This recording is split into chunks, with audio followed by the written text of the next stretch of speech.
Na Band News FM. Aí vem Denilson. Denilson neles. Oferecimento Iveco Daily. Surpreenda-se com o novo Iveco Daily. Acesse ivecodaily.com.br e saiba mais. E Grupo Souza Lima. Eficiência em segurança e serviços. Denilson, eu nem tenho maturidade pra falar sobre isso, porque que toda vez foi? que a gente toda vez que vai falar essa história é sempre a mesma piada. Goleada em cima do Peru, né? Quantas piadas já foram? É muito quinta série, isso não tem como não fazer piada, mas fazer, é né? isso, mas foi 4-0, 4-0 esperado. Uma boa tarde, Ellen. Boa tarde. Pablo. Galera da quinta série aí também, um abraço, viu? Série, é nóis. O engraçado Turma do é que quando... fundão, vai lá. O engraçado é quando você tá comentando o jogo também, né? Que você tem alguns comentários que você tem que tomar um cuidado, né? É. Justamente por causa da piadinha. Vai na hora, ele solta. Dá piadinha. Mas ontem, falando um pouco do que aconteceu na partida de ontem, coisas obviamente positivas. A seleção brasileira no segundo tempo jogou muito bem. O primeiro tempo, depois do gol, com 12 minutos de jogo, o Alexandro faz o gol numa jogada até interessante pelos lados do campo. Gabriel Jesus centralizando e tal, e o Alexandre fazendo o gol lateral esquerdo pisando dentro da área. Só que eu imagino que o torcedor pensou, caramba, goleada no primeiro tempo. 12 minutos, 1-0 Brasil jogando bem, ao contrário, o Brasil dá um passo para trás, a seleção peruana começa a tomar conta do meio de campo, posse de bola, enfim, e no resultado final do primeiro tempo, mais posse de bola para a seleção peruana, mais finalizações para a seleção peruana. Aí no segundo tempo, com certeza o Tite chamou a atenção em relação a essa queda de rendimento, a esse passo para trás da seleção brasileira, porque ele já volta com o Richarlison e com o Everton, jogador do Flamengo, pelos lados do campo. Ele tirou o Gabigol e o Everton Cebolinha, ex-jogador do Grêmio, e centralizou o Gabriel Jesus. E na transmissão eu falei assim, o Gabriel Jesus, por característica, ele se entrega mais pro time do que o Gabigol. O Gabigol é muito bola e faz o gol. O Gabriel Jesus não, ele se entrega mais. Ele tá mais preparado fisicamente. Então ele dá combate no zagueiro, vem num volante, vai no lateral. E aí a seleção peruana ficou desconfortável. Não tinha mais essa saída de bola com tranquilidade. E aí o Brasil começou a desenrolar o jogo. Que aí a qualidade técnica prevaleceu. E a situação individual do Neymar, né? O Neymar, em algum momento do jogo, ele tava meio... valorizando muitos os lances, tentando forçar um cartão amarelo, um vermelho. E quando ele joga desse jeito, é ruim pra ele, né? Eu lembro de um jogo que eu comentei aqui também, que foi a seleção brasileira contra a seleção do Paraguai. O Neymar tava muito concentrado no jogo. Ele não tava deixando o pezinho pra provocar o adversário. Ele tava muito concentrado. E ontem ele tava meio... E aí no segundo tempo ele concentrou um pouquinho, acabou fazendo a diferença. Então o Brasil venceu de 4-0 no segundo tempo, fazendo a análise do segundo tempo com muita prioridade, assim, sabe? A seleção peruana praticamente não fez o Edson trabalhar. E aí no final do jogo o Neymar deu uma entrevista, chorou, falou que as coisas estão complicadas nos últimos 2 anos. Aí eu tava tentando lembrar aqui, Denilson, nos últimos 2 anos na seleção brasileira, ele não teve nenhum episódio, assim, que fosse um episódio chamar a atenção. Ele não teve uma Copa do Mundo perfeita. Machucou. Talvez para incluir nesses 2 anos aí. E o PSG, que não tem sido um lado muito bom da carreira dele, porque ele não tem sido muito vitorioso no continente europeu, e sim no país, mas não no continente europeu. Que o grande objetivo é ganhar a Liga dos Campeões, né? Essa reconstrução toda final de temporada para montar um time competitivo e tentar ganhar essa Liga dos Campeões. Chegou muito perto e ele sabe que a conquista de uma Liga dos Campeões pelos Paris Saint-Germain naquele momento daria para ele a possibilidade de ser o melhor jogador do mundo, que acabou ficando com o Lewandowski. Lewandowski tem 5 anos aí batendo recordes, artilheiro, enfim, jogando um bom futebol. E quando ele fala desses 2 anos, eu acho que é muito mais pela questão pessoal, de denúncias de assédio, de pressão, provavelmente que ele sofreu durante esse período, do que propriamente resultado dentro de campo. É óbvio que dentro de uma Copa do Mundo você quer estar 100% e na Copa do Mundo ele machucou, não conseguiu jogar, então ele tem uma pressão. E o que eu mais achei bacana por parte do Neymar foi uma emoção genuína.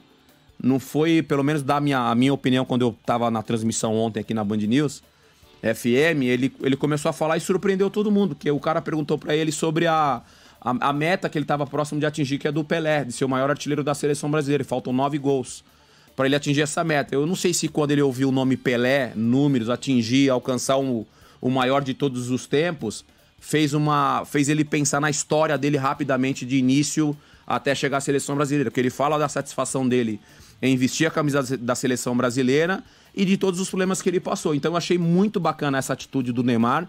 Poucas vezes eu vi o Neymar se emocionando da forma que ele se emocionou, se posicionando da forma que ele se posicionou, que é isso que um ídolo deve fazer.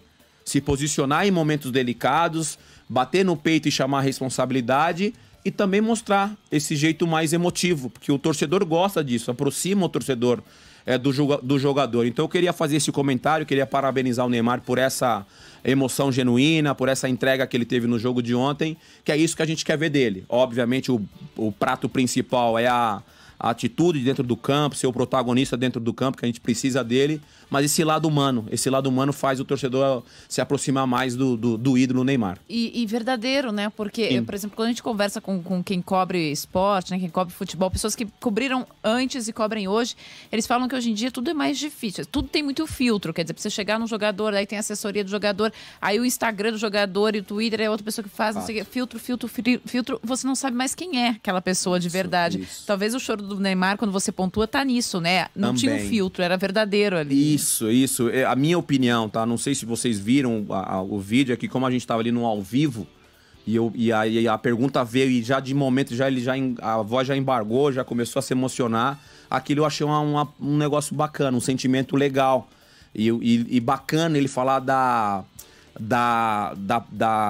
do prazer que é vestir a camiseta da seleção brasileira. Eu, em algum momento nessa fala dele, eu também me emocionei, porque o fato de eu ter jogado com seleção brasileira é bacana quando você vê um jogador sentindo isso. Só para não me alongar muito aqui, a convocação do Richarlison para a seleção brasileira foi muito bacana, que ele reuniu a família dele e quando o Tite cita o nome dele convocado a primeira vez, cara, uma festa na família, uma emoção do Richarlison, que há algum tempo eu não via isso nos jogadores que estavam sendo convocados. Então eu achei muito bacana a atitude do Neymar ontem, a emoção do Neymar, e que a gente continue aí brilhando na Copa América. O nosso Lucas aqui, produtor do jornal, tão rápido, que ele já achou aqui o depoimento do Neymar. Muito legal. Vamos ouvir.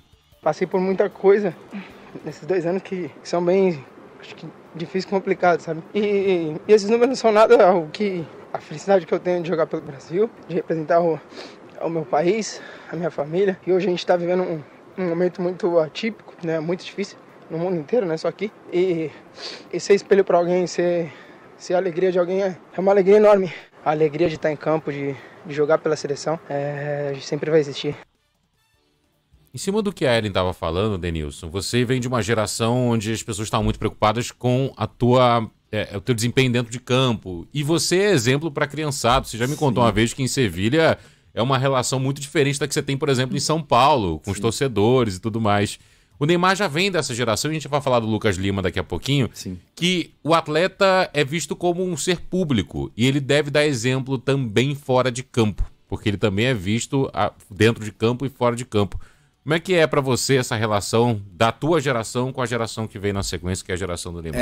A minha geração já é uma geração que não tinha essa tecnologia toda, então às vezes você saía e ninguém sabia que você saiu. Não tinha celular, não tinha nego gravando, escondido, não tinha nada, então... Até agradeço. Você quer contar uma coisa aqui? Até agradeço. Mas assim, o fato... Tem uma coisa que eu acho bacana. Eu vou falar de mim. Eu sempre gosto de me colocar primeiro como exemplo. E eu acho que eu sempre escolhi bem os momentos para poder sair. O time estava bem, eu jogava bem e tal. Eu dava uma volta. O time perdia, eu não jogava bem. Eu não ia me expor. Porque eu sabia que é uma questão cultural, principalmente aqui no Brasil, dessa cobrança do torcedor. Denilson, se a gente entrar na discussão do que é certo, pô, você, Pablo, pode sair, igual eu posso sair, a Ellen pode sair, todo mundo pode fazer o que quiser fazer. Mas as nossas atitudes geram consequências e cobranças. Mas aí quando você se torna uma pessoa pública, isso se torna maior. Então você tem que ter mais cuidado do que uma pessoa anônima. Uma pessoa anônima, ela sai, ela vai beber cerveja, ela vai fazer o que ela quiser, não vai ter ninguém atrás de uma coluna te gravando. Então ninguém vai saber e o problema é o seu. Agora a pessoa pública corre o risco de estar alguém atrás da coluna te gravando e aí viralizar, que é o caso do Lucas Lima. O Lucas Lima pode fazer o que ele quiser, isso é fato, mas não é o momento. Não é o momento. Teve 2 mortes por Covid dentro do staff do Palmeiras, do elenco do dos trabalhadores e funcionários do Palmeiras essa semana. Então há um sentimento ruim já dentro do clube, um sentimento de tristeza dentro do clube. E aí você vê uma imagem do Lucas Lima, supostamente numa festa clandestina, tomando uma pressão do torcedor, que naquele vídeo, pra quem não viu, tá aí nas redes sociais. Enfim, tá aqui, a gente pode chamar. Né, Paulo? Quer colocar? Vamos lá.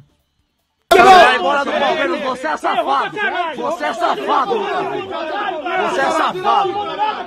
Você vai embora do Palmeiras ou você não vai? Você vai embora, rapaz! Tem que ser José do homem, rapaz! Isso aqui vale vida, rapaz! Isso aqui vale vida! O Palmeiras é brincadeira, rapaz! Vale vida, rapaz! Da mesma maneira que nós achamos você aqui, nós achamos! Nós achamos, tá ligado? Pega você aí, irmão! Então, assim, é uma imagem forte, é uma imagem desagradável, é uma imagem ruim. Primeiro que tá todo mundo errado ali, aglomeração, todo mundo sem máscara. Todo mundo tá errado nessa história. Vamos partir desse princípio, tá todo mundo errado no vídeo. Mas quem tem a perder no vídeo? Pra mim, o Lucas Lima. Porque ali você tem um louco ali, um drogado, o cara tira um revólver do nada, dá um tiro, o cara agride ele, dá um soco no rosto dele, enfim. Quem tem a perder é o Lucas Lima. Exato. É a pessoa pública que tá ali. Então, dá pra evitar. Não pode, Lucas Lima, ou pessoa pública não pode. Pode, mas não é o momento. Então, o cara tem que ter a pessoa pública tem que ter esse discernimento. Ele sabe que não podia estar em nenhuma festa clandestina, quer juntar amigos, sei lá, faz dentro da sua casa, ninguém vai saber de nada. Obviamente, a tua consciência é o teu guia, mas não da forma que foi feito. Já aconteceu num passado não tão distante a questão do Gabigol no cassino. Eu fui só jantar. Pô, foi jantar num cassino. O Arboleda 2 vezes. Cheio de gente. O Arboleda também. Aí vem agora... Desculpa, o Arboleda, ele citou o Arboleda, me veio a declaração do Arboleda criticando a Copa América. Por causa da Covid. Ele, há 15 dias ele estava num... Então, assim, eu acho que o jogador pode ter um cuidado e ter um discernimento do que está acontecendo no mundo. E aí ele passa a ser o exemplo, como você falou de Neymar e companhia. Você passa a ser exemplo. Você acha que eu não tenho vontade de ir num bar tomar uma cerveja com meus amigos? Tenho muita vontade. Só que eu não posso ir. Eu tô todo dia aqui na rádio, tô todo dia na televisão, falando sobre isso, e a gente não pode cometer esse erro. Eu vou dar um tiro no meu pé. Então eu faço o quê? Fico em casa. Tomo cerveja em casa. Para não dar justamente motivo para as pessoas criticarem. Pode fazer, sendo repetitivo? Pode. Mas não é o momento. É isso. Denilson vai falar mais sobre tudo isso semana que vem, mas no final de semana, você tá escalado aqui final de semana? Graças a Deus, não. Você tá de folga? Não te contaram, não? Você já viu seu celular? Não. Eu vou te dizer que nos últimos 5 minutos eu olhei o meu aqui e pintou um convite de plantão para esse fim de semana. Então, não. Melhor você olhar o teu aí. Só faço o terceiro tempo com o Milton Neves na Band. Denilson, bom final de semana para você, então, pra você tá bom, também. querido? E pros ouvintes. Valeu, Denilson, abraço.